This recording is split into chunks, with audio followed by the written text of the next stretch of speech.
Aujourd'hui les gars, parlons un petit peu de l'actu autour du PSG. Salut à tous, c'est Asial, on se retrouve pour une nouvelle vidéo. Dans cette vidéo, on va aborder plusieurs points autour du PSG. On va aborder le cas Messi. Est-ce qu'il se dirige plus vers un départ? Est-ce qu'il se dirige plus vers une prolongation? On va en parler, je vais donner mon avis parce qu'il y a plein d'infos qui sortent. Je vais aussi donner mon avis par rapport aux salaires. Les salaires des joueurs du PSG et de Christophe Galtier sont sortis officiellement. On va en parler parce que c'est du n'importe quoi, j'étais obligé d'en parler. Et pour finir aussi dans cette vidéo, on va parler du cas Marco Verratti, cette nouvelle politique au sein du PSG qui va peut-être arriver et que je trouve très intéressante.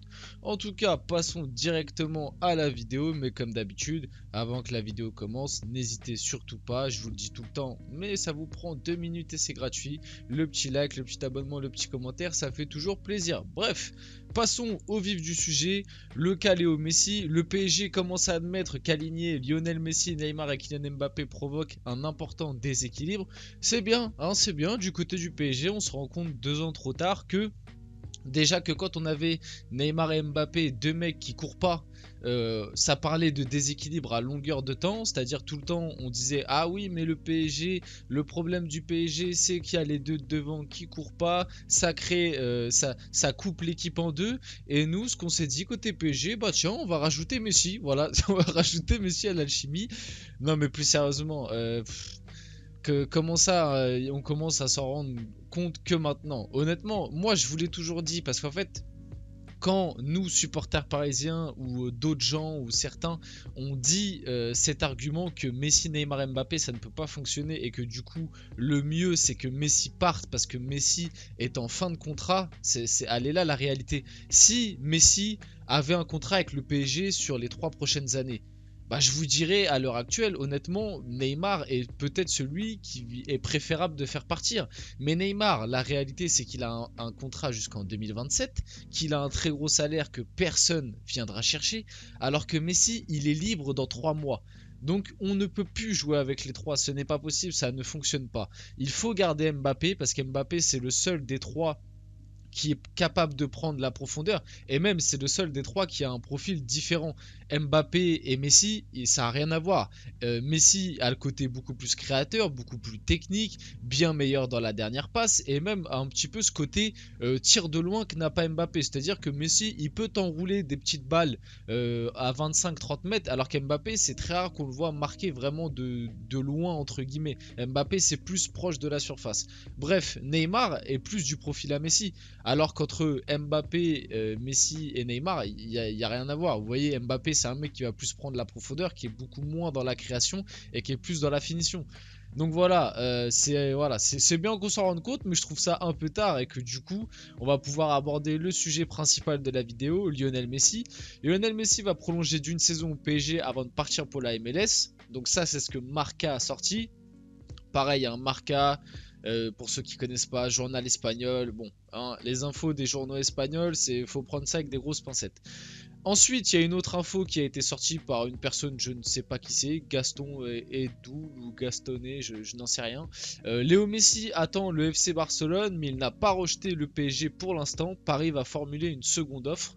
Apparemment, Lionel Messi est davantage tenté par un départ du PSG. La direction parisienne admet de plus en plus qu'aligner la MNL provoque un déséquilibre trop important. Très bien.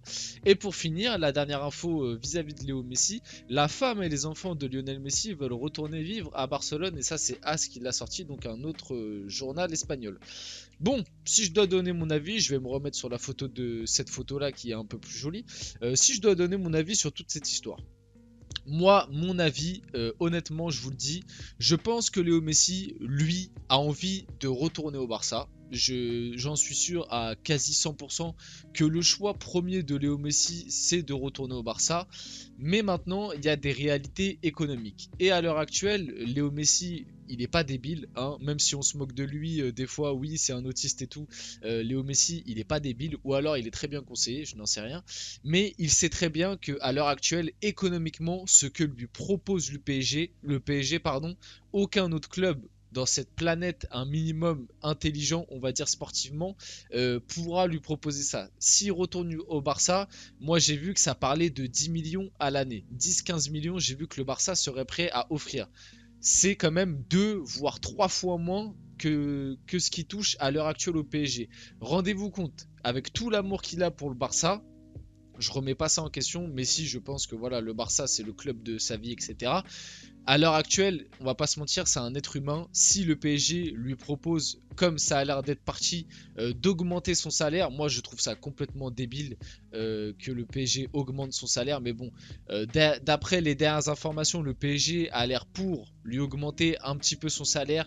À titre d'information, à l'heure actuelle, Messi, je crois, il a. Bah, de toute façon, on peut le voir juste après. Voilà, Messi, il est à 3,6 millions brut par mois. Le PSG pourrait le passer à 4 millions, quelque chose comme ça, pour le faire prolonger d'1 ou 2 ans.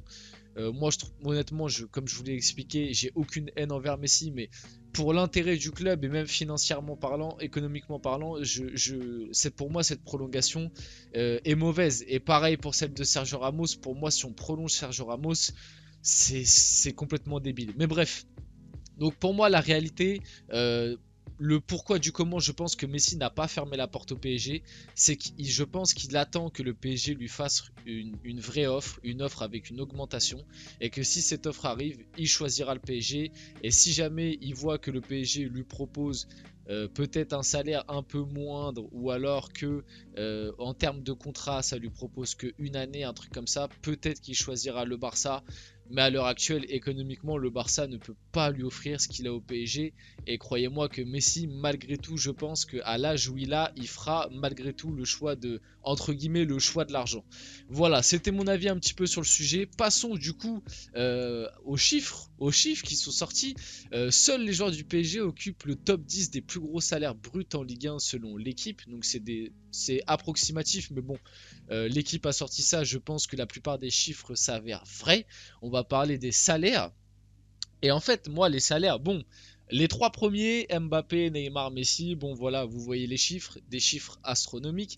À titre de comparaison, si t'enlèves du top 5 européen, si t'enlèves Mbappé, Neymar, Messi, le joueur le mieux payé du top 5 européen, c'est Eden Hazard. Franchement, cette information, faites-en ce que vous voulez, mais cette information, je la trouve incroyable. C'est-à-dire que le quatrième meilleur joueur payé en Europe, c'est Eden Hazard. Un mec qui ne joue pas. Et juste après Eden Hazard, en cinquième, c'est Kevin De Bruyne d'ailleurs. Kevin De Bruyne qui est quand même bien payé. Il est à 2 millions par mois. Quand même un bon salaire. Bref, les trois de devant, ils ont des énormes salaires. Voilà. Le projet Mbappé, on était tous très contents qu'il prolonge. Mais 6 millions bruts par mois, c'est beaucoup trop, honnêtement, on va pas se mentir, c'est beaucoup trop pour Mbappé.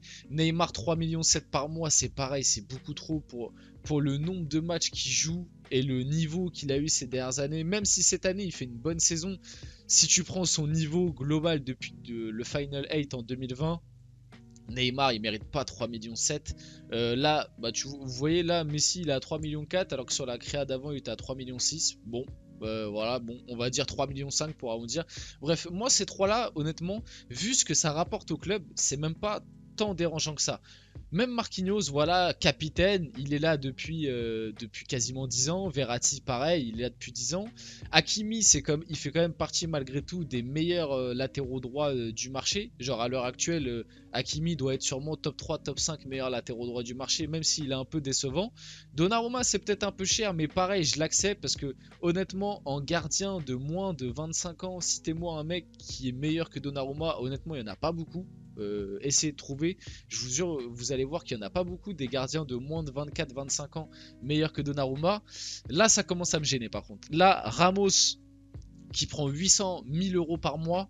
Moi, ça me gêne. Un mec de 37 ans qui prend 800 000 euros par mois, qui a des prestations clairement mitigées et qui en plus la saison dernière n'a quasiment pas joué, moi ça me gêne.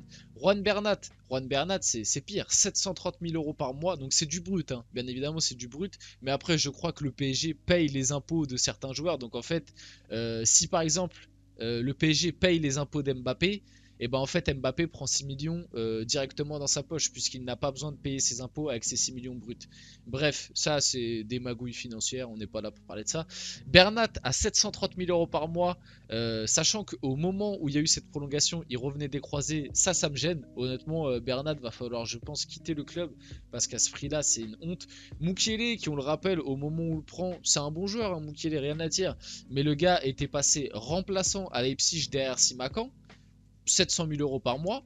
On peut continuer. Kipembe, ça me gêne pas trop parce que pareil, formé au club, mine de rien, c'est important d'avoir des joueurs formés au club.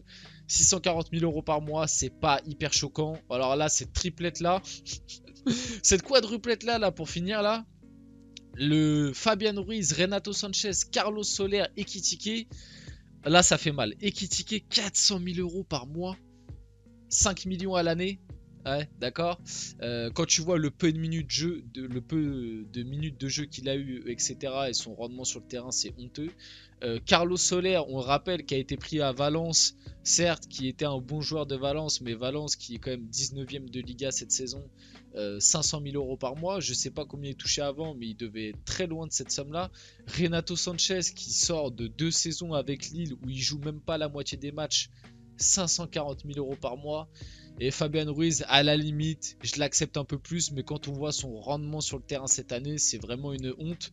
Et puis là, pour moi, la plus grosse honte, limite de tout ça, c'est Christophe Galtier, les gars. Christophe Galtier, il palpe quasiment 700 000 euros par mois.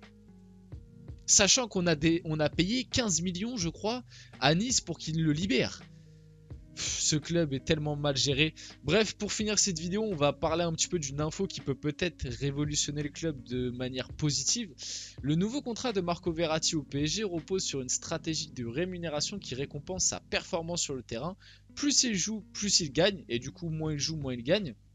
Cette approche inédite de paiement liée aux statistiques de jeu devrait être adoptée par le club suite à la prolongation de contrat signé par le milieu de terrain en décembre dernier. Et j'ai vu que cette politique-là allait aussi être accordée pour le contrat de Marquinhos et je crois qu'il y a le contrat d'une autre personne, mais je me souviens plus. Bref, qu'est-ce que je pense un peu de cette politique-là? Alors déjà, je sais pas si c'est réglementaire en vrai, mais moi je trouve l'initiative en tout cas plutôt intéressante. Plus tu joues de matchs et plus tu joues des matchs bons, plus tu gagnes, entre guillemets, tu toucheras ton salaire. Si tu joues pas beaucoup de matchs comme un Neymar l'a fait cette année, comme un Renato Sanchez l'a fait cette année, et en plus quand tu joues t'es pas très bon, et bah tu auras des amendes et tu auras un salaire moins élevé. Moi je trouve l'initiative bonne, après à voir comment ça va se passer à l'avenir. En tout cas, c'était Azial, j'espère que la vidéo vous a plu, n'hésitez pas, le petit like, le petit commentaire, le petit partage, et on se retrouve très rapidement pour une prochaine vidéo.